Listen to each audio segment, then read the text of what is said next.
Now, listen, I didn't even really know what love was then. Honestly and truly, what I had then was goosebumps and excitement and a good-looking man.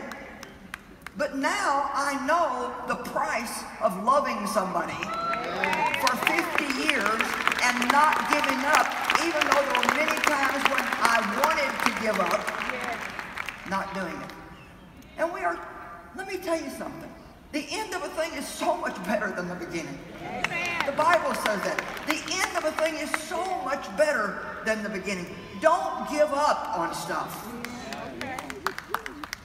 Don't give up on yourself. I know, listen, I was divorced when I was in my 20s. I know sometimes my husband was unfaithful and he was a thief and all kinds of things. There's times when you got to call it quits. But don't just throw in the towel because you don't have goosebumps anymore. Don't just give it up because you're not excited about it anymore. You don't have to go find a new church because you don't get excited every time you come in the door now. We need to be faithful to things. Faithful. Now, Mark 4:30, and he said, with what can we compare the kingdom of God? Or what parable shall we use to illustrate and explain it? It's like a grain of mustard seed, which when sown upon the ground is the smallest of all seeds upon the earth. Yet after it is grown, we all want to be grown, but we don't want to grow. Well, I'm not growing. Yes, you are. If you're in the building, you're growing. You are growing right now, and don't let the devil tell you that you're not. Amen? And after it is grown,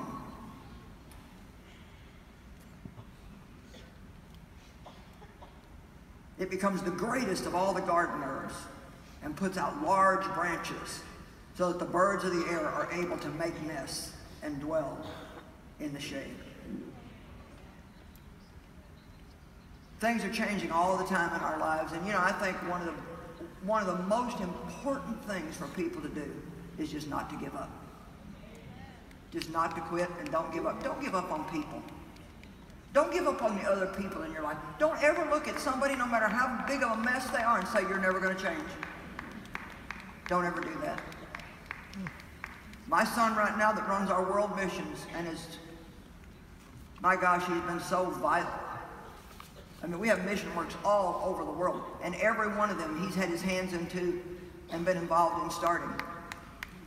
And I came really close to just kicking him out of the ministry many years ago. I remember where I was out on the road, and I said, I'm not doing this anymore. His personality was a lot like mine, and we just fought all the time, and he was rebellious, and I wasn't going to put up with it. And it's not always easy to have your kids work for you.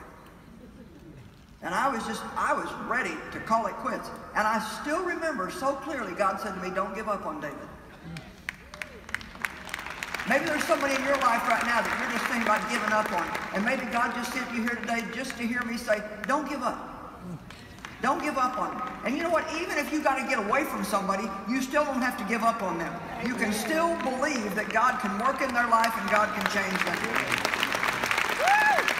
My father was so mean and abusive all of his life, and I kept praying for him and praying. I didn't do it every day. I didn't do it all day long.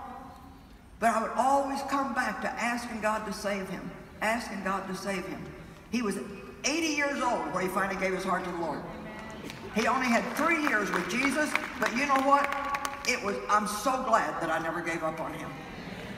Don't give up on people. God will never give up on you, Amen. And you should never give up on anybody else. Amen. Let's talk about being faithful for a minute.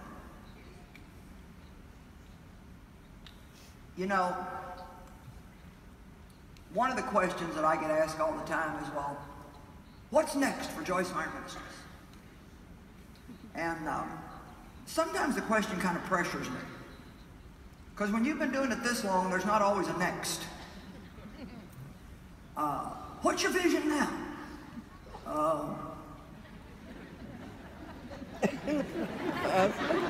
Love God, help people. And I heard that somebody said something recently that Well, it bothered me. They said, well, you know, the ministry just doesn't have any new vision anymore. And I, you know, the person was in their 20s, so I'm going to look over it. But anyway, because I hear that some, you know, because I really don't have anything new. I'm just being faithful to what God's given me to do. I just keep turning up. I just keep showing up. I just keep getting another message and writing another book, and I, you know, just keeping on, keeping on.